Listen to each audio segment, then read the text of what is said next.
When you find yourself working with software applications like Mudbox, you'll soon see that the files you save out are pretty hefty, and they're going to easily exceed the 12 or so megabytes that you're limited to on the Angel website.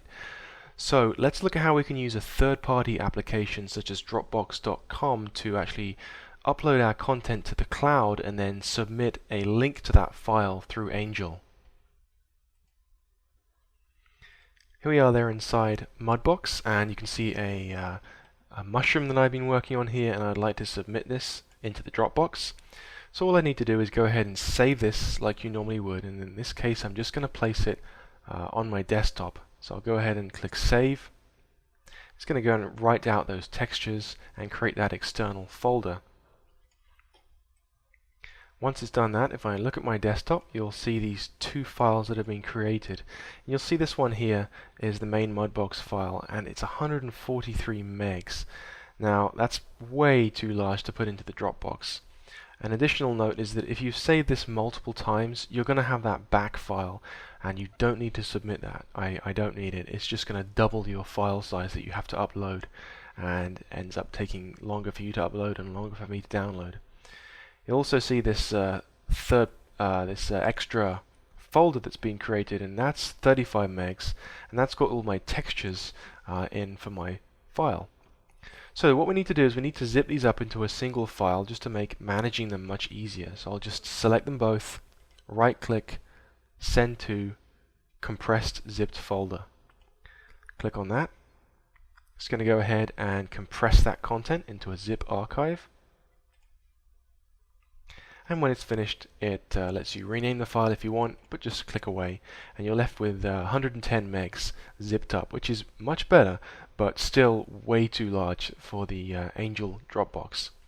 So the next thing we're going to do then is switch to the Dropbox website, and here we can either sign in or create a new account if you haven't done so already. So the address here is Dropbox.com. It's a free service, and I think you get 2 gigs or so when you first sign up, but you can easily upgrade this to 18 gigs or so just through free referrals. So I'm already at about 15 gigs and I haven't had to pay anything. And on top of that, I think it's the most reliable cloud storage service that I've personally used. So either create an account, or in my case I'm just going to sign in using my credentials. And you'll be presented with a list of files that you may or may not have on your Dropbox cloud.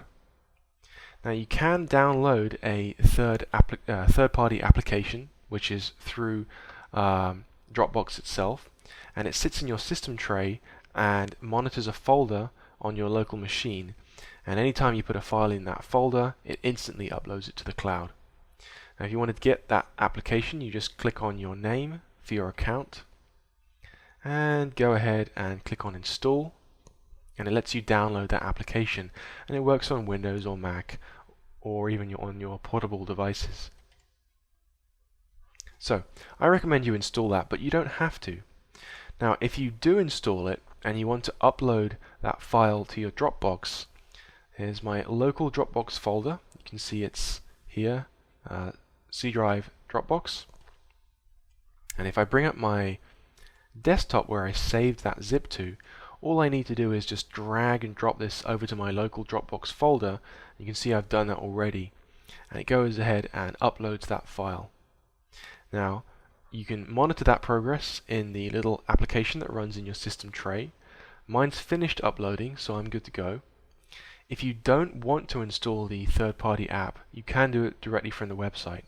Just go ahead and click on the little upload symbol here, and it loads up the basic uploader. Click on choose files, and then just navigate to where that zip folder that you created is stored and upload that from there. Now when your file has finished uploading, you can just refresh the page on your browser. It refreshes the file listing. Go ahead and find that file that you uploaded. So here we go, here's my zip file. Right click, and you can share a link. Now some people will actually share folders. I personally would rather you didn't do this, because it means I have to sync all the work you put in there, and when I have multiple students, I'm soon going to run out of Dropbox space, so it's going to make it hard for me to get those submissions. So if you just share a link, then we don't need to sync our Dropboxes.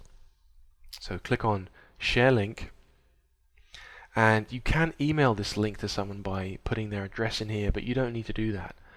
All you need to do is go ahead and click on Get Link. It says link copied to clipboard, and then when you go back to your Angel shell, look for the assignment that you need to submit this to. Scroll down and just paste in that link. That's it. Put a title in, maybe put a note in to accompany that message, and just submit. And then when I click on that link, I'll be taken to this page and I can just download it directly from your cloud storage. It's really easy. Also, if you want to do that directly from your Explorer window in Windows, you can just go ahead and navigate to your Dropbox folder, right click on the zip file that you want to share, Dropbox, and you'll see Share Link. It's just out of the screen capture here, but it says Share Link. It takes you to the site and does exactly the same thing. So that really is the most efficient way to share your links for class submissions. Thanks for watching.